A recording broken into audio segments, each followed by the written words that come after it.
Hello, neighbor. This Thanksgiving, It's a beautiful day in this neighborhood, a beautiful day for a neighbor. Please won't you be my neighbor? it only takes one person We are trying to give the world positive ways of dealing with their feelings. Yeah? Like what? to inspire a world of kindness. There are many things you can do. Based on the true story of the friendship between Mr. Rogers and a cynical journalist. You love broken people like me. Sometimes we have to ask for help, and that's okay. Starring Tom Hanks and Matthew Reese. I think the best thing we can do is to let people know that each one of them is precious. A beautiful day in the neighborhood. Rated PG. Parental guidance suggested. In theaters November 22nd. For tickets and showtimes, go to resources.abeautifulday.movie. This is a production of the Ultimate Homeschool Radio Network. Welcome to the Vintage Homeschool Mom Show. Your host, Felice Gerwitz, is an author, a publisher, and your radio show host. She will encourage, educate, and inspire you with answers to your most pressing questions from homeschool, marriage, parenting, and much more. Felice loves to equip moms to live a Christian life because every moment counts. Be sure to visit her website at mediaangels.com. And here's your host, Felice Gerwitz. Hey everyone and welcome. This is Felice Gerwitz with an episode of Vintage Homeschool Moms. Today we are going to talk about stress-free holidays. I can't wait to share with you. I have a special guest on the line that I'm going to bring on in just a few minutes. This is episode 382. You can find today's show notes at vintagehomeschoolmoms.com. And I want to give a shout out to our sponsor, and that is A Beautiful Day in the Neighborhood, a Sony Affirms film with Tom Hanks, who portrays Mr. Rogers. And it is a timely story of kindness triumphing over cynicism. This is based on a true story of a real-life friendship between Fred Rogers and a journalist. It's available in theaters November 22nd. And friends, I was blessed to have a private viewing of this beautiful movie, and I really feel it's going to be life-changing. It's not for younger kids. It's more for the teenagers and older. And it is a movie that is really being geared for youth pastors and churches. But I thought it was amazing. It really showed me the value of forgiveness and kindness. Well, guys, it is soon going to be the holidays, and with that comes stress. We turn the calendar and we freak out that, Thanksgiving and Christmas and everything is just going to be overwhelming on top of all the things we already have to do. And so I asked a very special guest who is a friend of mine. I've met Denise several times through the years, and I am so blessed to have Denise Mira on the line with me today. Welcome, Denise. Thank you. It's a pleasure to be here, Felice. Well, I am delighted, and one of the things we're going to talk about is stress-free holidays, and you have a ton of information here. You are also a vintage homeschool mom with multiple children and grandkids, so tell us a little bit about yourself and that wonderful book you wrote. Well, I am the author of No Ordinary Child, Unlocking the Leader Within Your Child. And I wrote that, Felice, just out of my personal journals over the years, just as I was homeschooling my boys. We homeschooled for, over 2 decades, probably closer to 3. We have 5 sons. My husband, Gregory, and I have been married for 39 years this year, and it's been quite a journey. But through this journey of just coming to know the Lord, first of all, as a teenager, getting married at 18, and then beginning this homeschool journey, I just began to journal, and pretty soon it turned into a book. And I just love inspiring other homeschool mamas and daddies to raise up these revolutionary kids, because homeschool mamas, you're changing the world. And I know so many of you feel tired right now, and you're looking at the holidays, and Christmas is 10 weeks away. But I just want to encourage you, and I think today's discussion just about eliminating, at least alleviating a lot of the stress. And I've got some keys because I've been through that for so many decades that I really feel are going to help you today. Wonderful. I'm excited about that. And Denise, you have a website, so can you share that with us? Yes, it's denisemira.com. And on there, I do just a whole lot of blogging for mamas and daddies and Christians in general. And I've got some resources there for parents, some wonderful free tools that I love to share to just spur you on in your journey of home education and parenting. That's great. That's wonderful. And just a really quick recap, what are your boys doing now? Wow. My 5 sons are aged 35 down to 24, and they are just amazing, entrepreneurial, compassionate. Some of them are fathers. They're in everything from their own businesses with contracting to marketing to music to so much is going on with our tribe. But I have to say, home education set their DNA in such a way that they're out of the box, extraordinary men who love their wives. Now we've got 3 of them are fathers, and they are all homeschooling their children, and it's a precious, precious thing that I get to be involved in. Home education works, and I'm living in the fruit of that culture that we built. So they're just doing so well. One of my sons is doing voiceovers on Audible and just so many things. Too much to really share, but they're thriving. They're thriving. That's wonderful.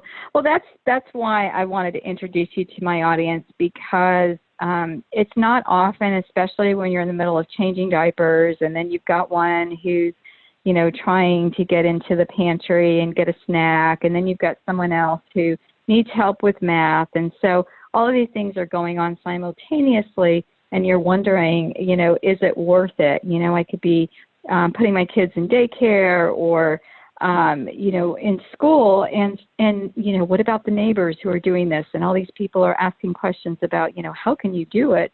And you think, you may say you are, and really you're thinking you're not.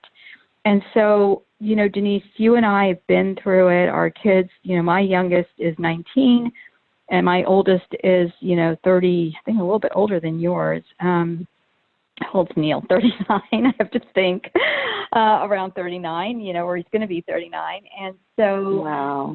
It's just, there's so much going on in our lives, but when they're little, we just can't see that. And so today our focus is, stress-free holidays. And, one of the things I want you moms to think about, and Denise and I are going to get into some of the nitty-gritty of ideas here, but I had to ask myself several years ago when I got that kind of, your heart kind of clenches and you're like, oh, for me, I need more magnesium because I feel like, I'm getting stressed. It's my go-to. And so, I started thinking, what is it that is stressing me? Because we don't have time to think, right? And for me, I realized there was one thing, and that was the silliest thing ever, but it was important to a lot of people, and that was Christmas cards. Because it wasn't just stamping a card and, signing our name. It was the picture you had to have taken because everyone wanted to see the family and the kids growing. And then it was the Christmas letter, and then it had to be the card itself, right? Or, you could actually do the photo cards. And that was overwhelming to me because I've got a lot of words. I can't just write, a 5-paragraph thing. It would be like 4 pages, and I'm saying, okay, I've got to cut it down to a page and tell a little bit about each kid and then just go from there. And so for years and years and years, that was the burden, and I try to get them out. Like my goal was the first or second week of December. And it just made me miserable to the point where the last few years, I said to all of my friends, and thanks for social media, I said, I love you guys, but if you're a local or even long-distance friend, I am not sending you a card, but just know from my heart that I love you and think of you. And then I only sent it to relatives, which cut the list to, minuscule at this point because so many of them have passed. And it was just so freeing. So that's the one thing I want to share before I let Denise loose here, is to do that. Have you done that, Denise? Looked at what is that one stress, thing? Because we don't, I didn't even realize it, truthfully, until I thought about it. I totally hear that. And I think if I were going to narrow it down to one thing, it would be expectations. Expectations of what you think others are expecting. Perceptions. Maybe it's mother-in-laws or mothers or others who are you feel the pressure.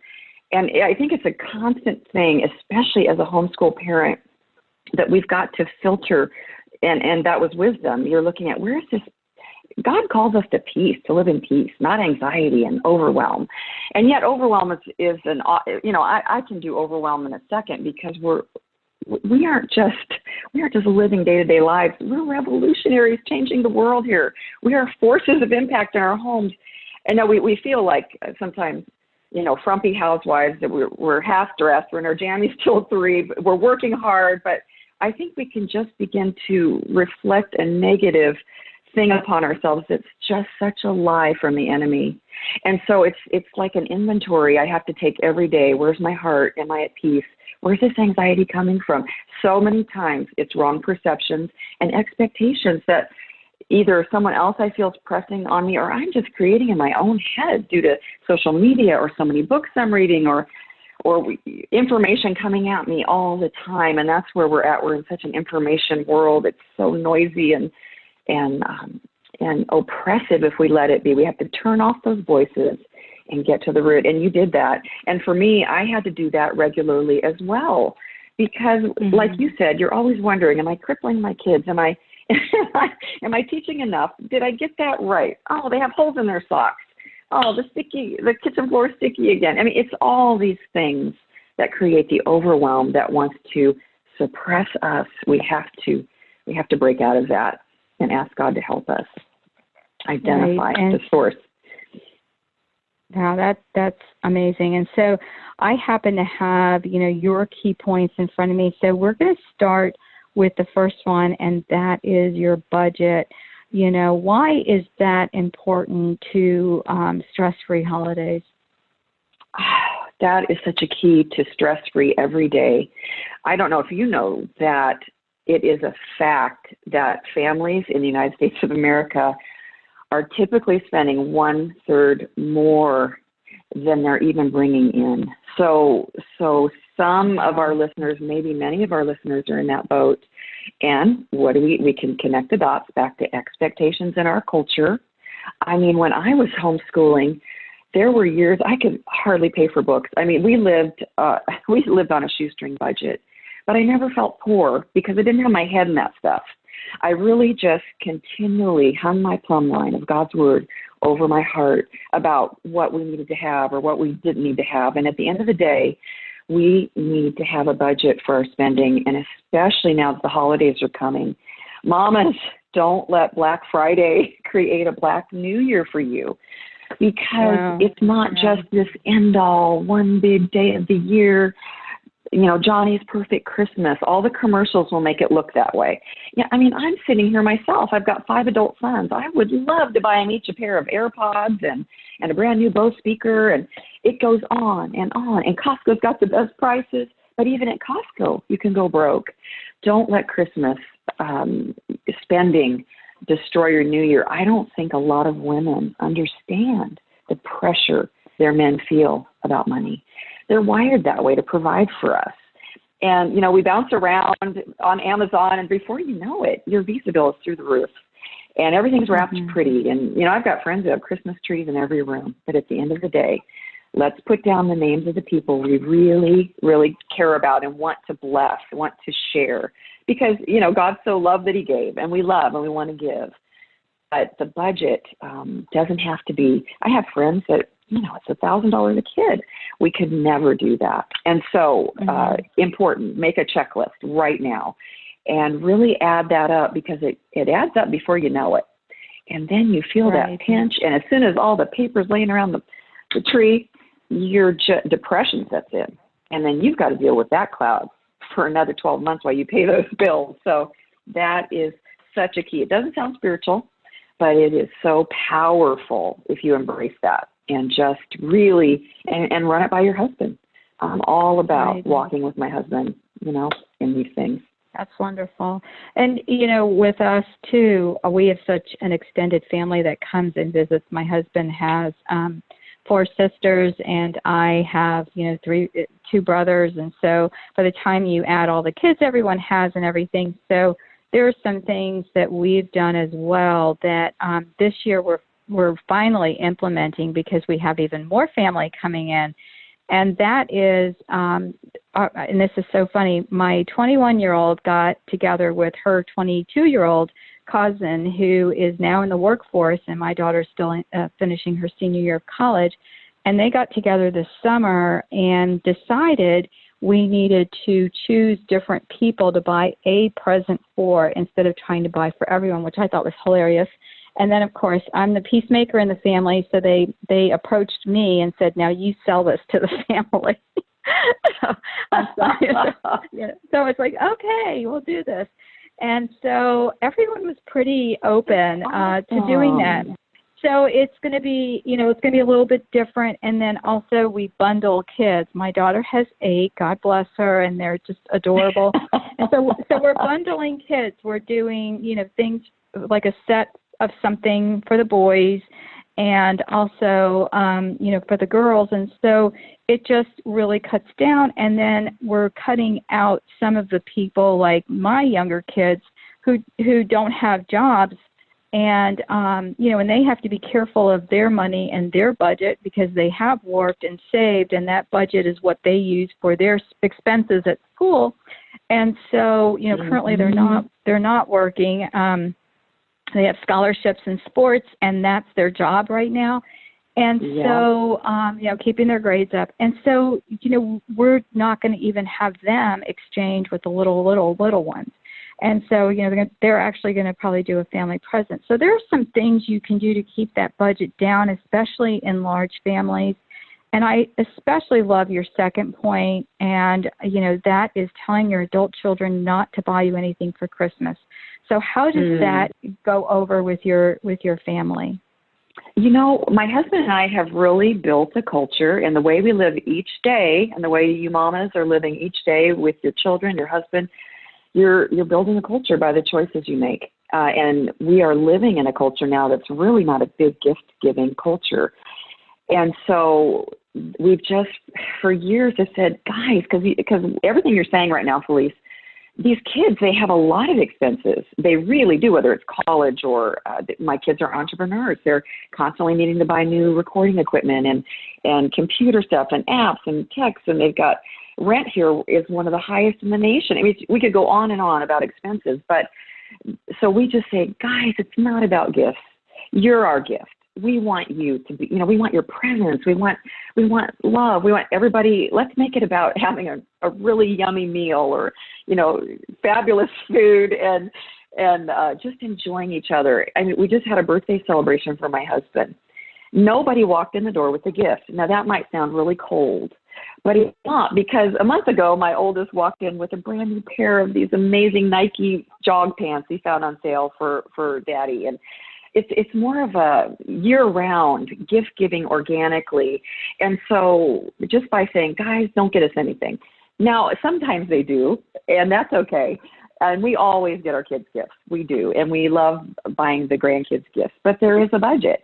But I guess what I'm saying is make the spirit about being together, making it a welcoming atmosphere with no pressure. And that's a whole nother day that we could talk about. But those pressures kids feel to live up to their parents' demands, I've felt that with family before. It's a horrible, sick thing that makes your holiday just awful.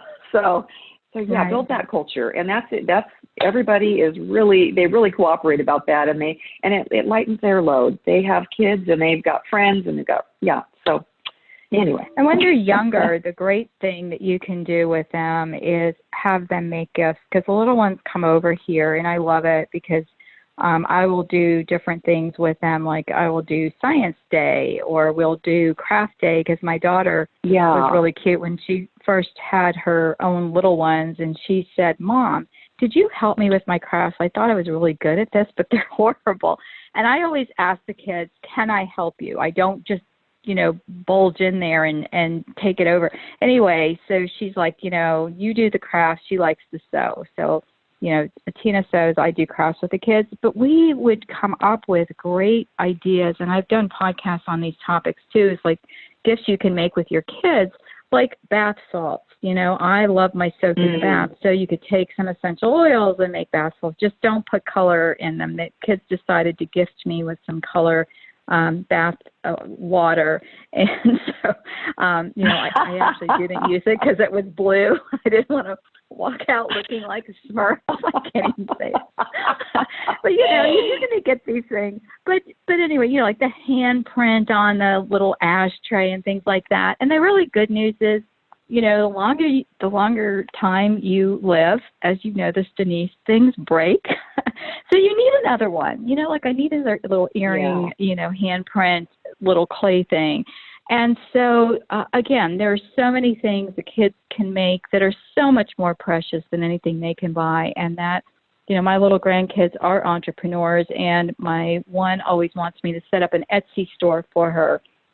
Oh, so we've been working on that, because she really has some great ideas. That's my 13-year-old Emma. Shout out to Emma. And then my 12-year-old Sam, she writes blog posts for me. So if you are on our Ultimate Homeschool Podcast Network, check out blog posts by Sam. Once a month, she loves to write, and so she offers to do one. Yeah, so she's going to do, I think she's doing holiday for with kids, like activities to do during Thanksgiving and holiday time for this month. So I give her a theme, and then she gets that for me and gets paid, because I pay, other bloggers who do things. So, and it works out. So like I said, there's awesome. So many things. You and I could probably brainstorm and come out with 100 things, but one of the things we want our moms to remember now is that, just as you said earlier, that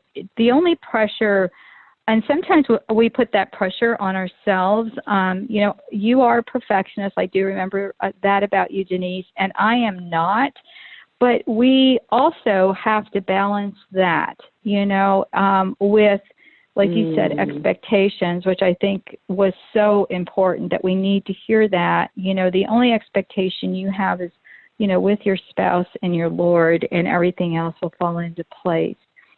And your next really point here is cookie baking days and craft time. So I love it, because, I shared with you our craft time. So tell us how that just really sets the tone of the season. Oh, it does, because you know how you walk around thinking it doesn't feel like Christmas. Where's that Christmas feeling, that Norman Rockwell, sentimental sound? And I thought, you know what? We need to create that. We need to create that spirit of Christmas ourselves. And what better way than community? And so we are a very relational family. And so what we do is every year we do a cookie baking and craft time. And I'll just Google some kind of, Pinterest, whatever, simple craft. And I've even gotten a majority of my items at the Goodwill. There's so much there, because we are such a culture of abundance. And I invite I invite my daughters, of course. They can't wait to get here, and then their friends, a lot of unsaved friends. And it is one of the most popular things we do. A lot of times I'll have lunch, maybe a pot of soup or something to go with it. But they get here early. I have lattes because I have an espresso machine. But even if you don't, if you have a Keurig, that's good enough, because it is not about perfection. My toilet will be clean, but the rest of my house may not be. But my heart is open and warm and loving. And isn't that what people want at Christmas, including our own children? And so if anybody wants to bring their cookie dough, my oven's open. They're welcome to bake it. We're all at the table making a craft, as you want to. And mostly it's about just loving, chatting, talking. I think in the old days, people did that naturally. They quilted together, they canned together, they depended on one another. We are so isolated, even with our millions of friends on Facebook. And that's something we really try to tear down. And so that's an awesome thing that we do. And it's really cheap. And if everybody needs to chip in $5 for the craft item, so be it. My expenses were so low, I didn't have to do that. But that is a really wonderful thing. And we also have always have a puzzle sitting there for them to if somebody just doesn't want to do crafts or cookies, they just want to hang out and do a puzzle and just be shoulder to shoulder with other women. It's a special day for us. And we usually do that. I try to do that in early December before it gets too crazy and people are booked, Right. And that's, again, it's wonderful because you can do it earlier than that even and use that time, sure, to make gifts and things like that. And that's, for me, it's a time where I can just have the kids and I'll text my son-in-law and say, would you please ask your wife out so I can have the little ones? And they come over and they're so good, but I do have to be prepared. I have everything ready to go because they're so busy.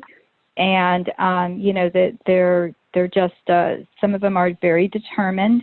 And so we have to, Grandma needs to be vigilant and be on my toes. And man, can they eat. We can go through a whole loaf of, grilled cheese sandwiches and for the gluten-free ones, the roll-ups and, or gluten-free bread. And, I'll have homemade soup and things like that. But it's fun because I'm getting to do a lot of the things without the pressure now.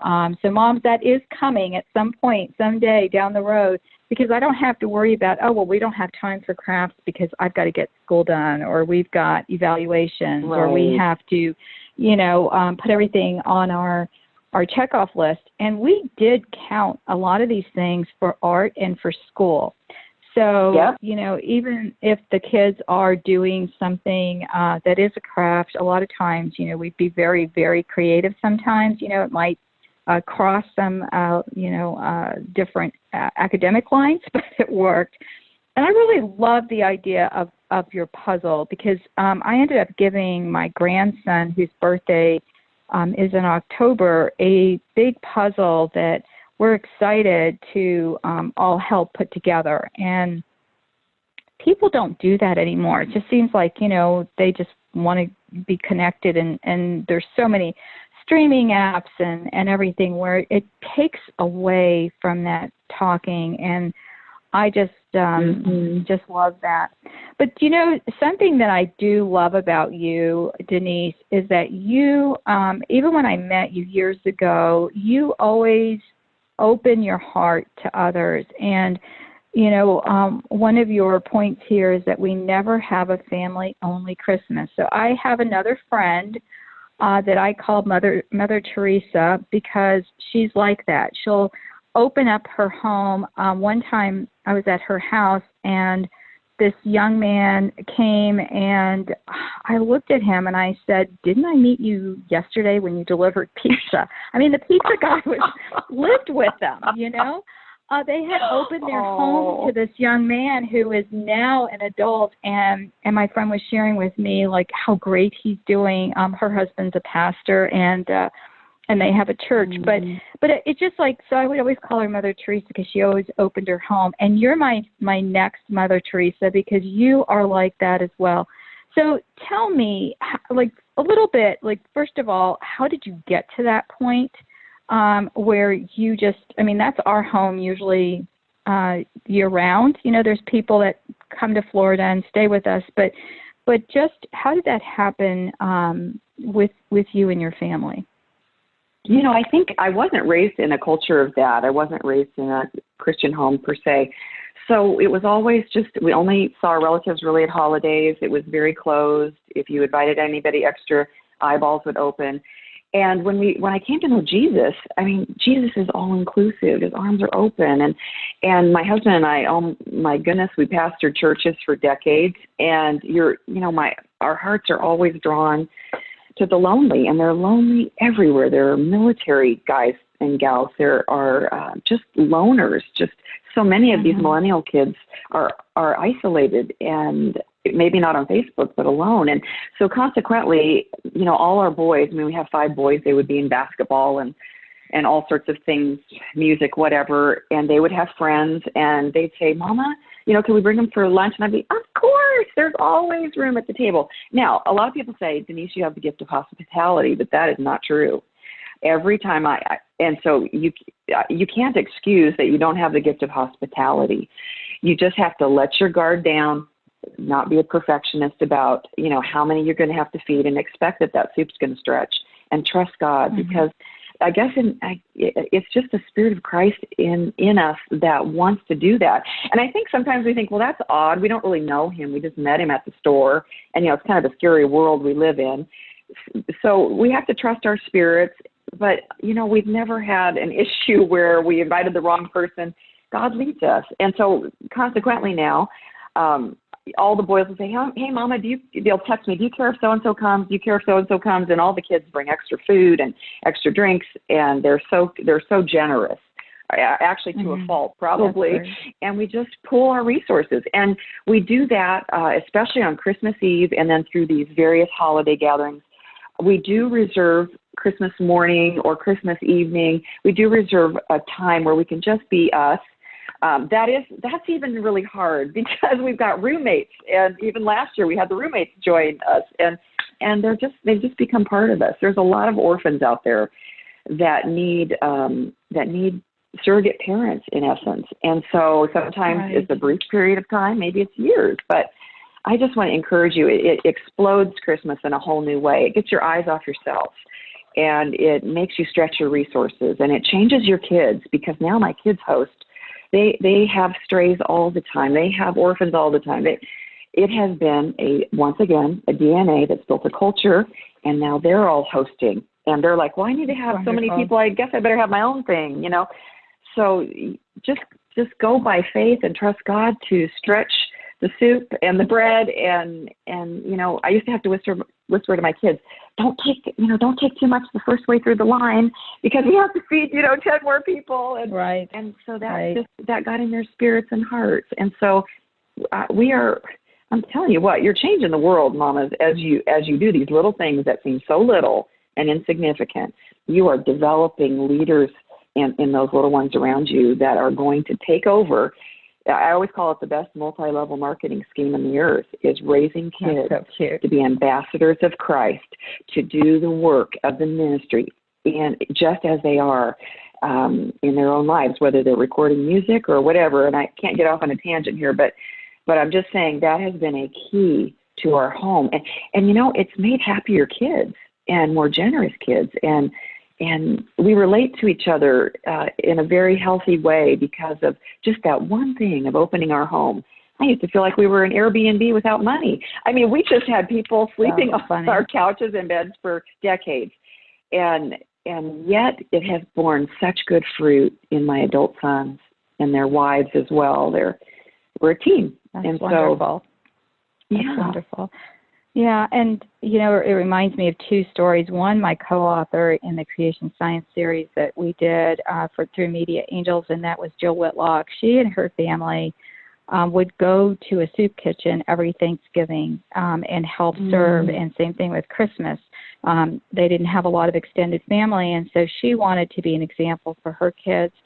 And then another one of my friends is Chilean, and for Christmas, very wealthy family, Grandma said nobody's exchanging gifts, and they had an old school bus, and they would go and buy gifts, but they would give to the poor. And, of course, they had a feast at home and had a great time in games and stuff that they did. But this family had everything materially that they needed.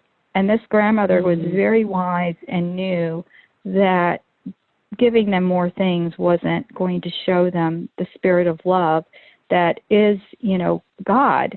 And it's like when you were talking, I kept getting in my mind, she's showing Christ without words. And that's how we can show others, the Lord. And you can talk all you want, try to bring people to the Lord, but if you're not living it, Denise, it's difficult. And I am so thankful that you were able to come on with me today and share about a way to just not only have a stress-free holiday, but to transform your holiday. Well, it was a pleasure. And after 40 years, nearly 40 years of parenting, you go through a lot, don't you, Felice? And you mine a lot of gold nuggets through the pain and the suffering and the tears. I know where you live, Mama, and I feel you. But I tell you what, you learn a lot, and it becomes who you are. And I love to encourage, and I'm glad that God's done some good things through all these years of working in me. I think He works in us more than He works in our kids sometimes. But I think, too, it's such a key to bringing our kids into the kingdom, into becoming the message, not just, the promise box. It's living the life. And so that's Wonderful. Just always been something that beats in my heart, to try to live that life as best we can. By God's grace. Wonderful. All right, guys. Well, you can find out more at Denise Mira, MIRA.com, and this is episode 382. You can find the show notes for today's episode at vintagehomeschoolmoms.com, stress-free holidays. And again, a shout out to our wonderful sponsor, Sony Affirms Films, and the movie A Beautiful Day in the Neighborhood. And just to share last words about that movie, really is something that our kids need to see. I was just really touched by the preview that we got to see of the movie. So I wanted to share that with you again. And you can find more information at abeautifulday.movie. Thanks so much, everyone, for listening. And thank you, Denise, for sharing your time with us. It's an honor. Thank you, Felice. Thanks for tuning in to the Vintage Homeschool Mom Show. Visit Felice at MediaAngels.com and TheVintageHomeschoolMoms.com. Vintage Homeschool Moms is a production of the Ultimate Homeschool Radio Network.